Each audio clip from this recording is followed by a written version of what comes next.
Assalamualaikum warahmatullahi wabarakatuh. How are you guys? For me, right now I'm feeling quite good. And how about you? I am Hanifa Aulia Rahma, as you all know.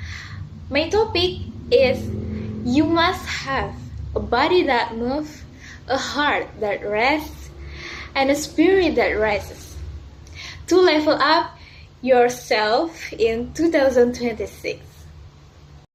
Di dalam ilmu fisiologi olahraga, terdapat 3 ergosistema yang mengatur tubuh kita untuk bergerak. Karena pada dasarnya, tubuh kita ini diciptakan untuk bergerak. Artinya, kalau kita jarang bergerak atau berolahraga, maka gangguan kesehatan akan muncul. Dan ini yang menjadi masalah pada zaman sekarang. Zaman sekarang, orang lebih banyak gaya hidup sedentary life atau bermalas-malasan. Seperti duduk diam berjam-jam, tidak melakukan aktivitas lain, rebahan, main handphone, gadget, dan segala macam. Nah, inilah yang memicu banyak gangguan kesehatan nantinya atau kedepannya, seperti diabetes salah satunya, stroke, depresi, bahkan hipertensi.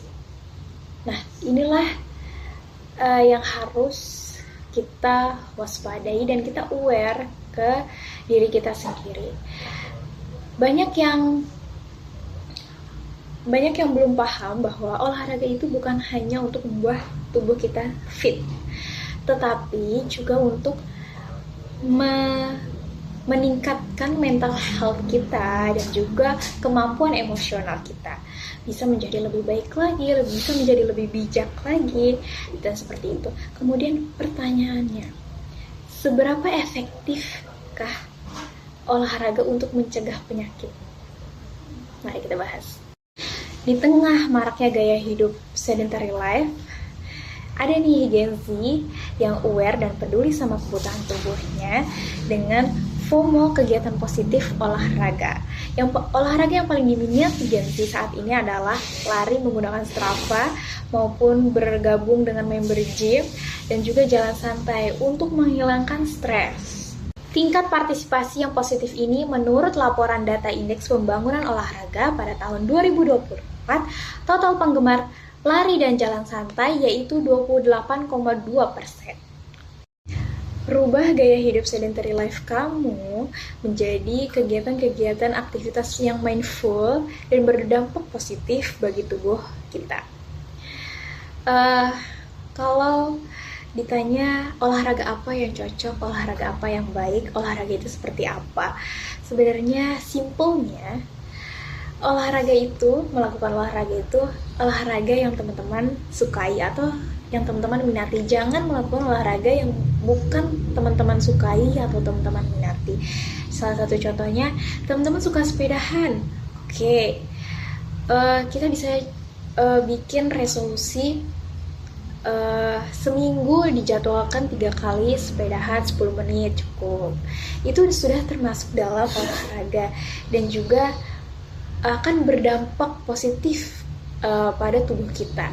Ingat ya, olahraga itu tidak hanya untuk membuat tubuh kita fit, tapi juga untuk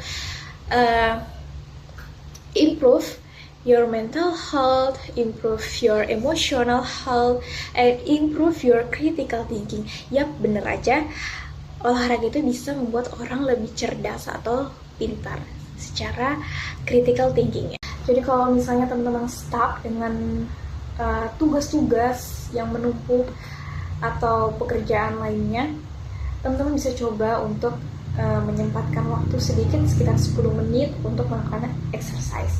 Tentu saja exercise-nya itu yang teman-teman minati atau yang mudah dilakukan. Seperti contohnya misalnya kalau aku pribadi, misalnya jalan santai, itu sekitar 10 menit aku jalan santai, nanti aku balik lagi, kemudian balik ke aktivitas awal, yaitu belajar gitu.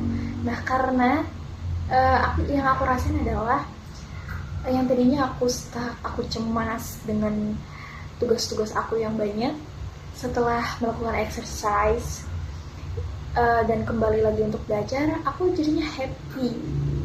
jadinya refresh lagi otak aku jadi siap lagi untuk belajar.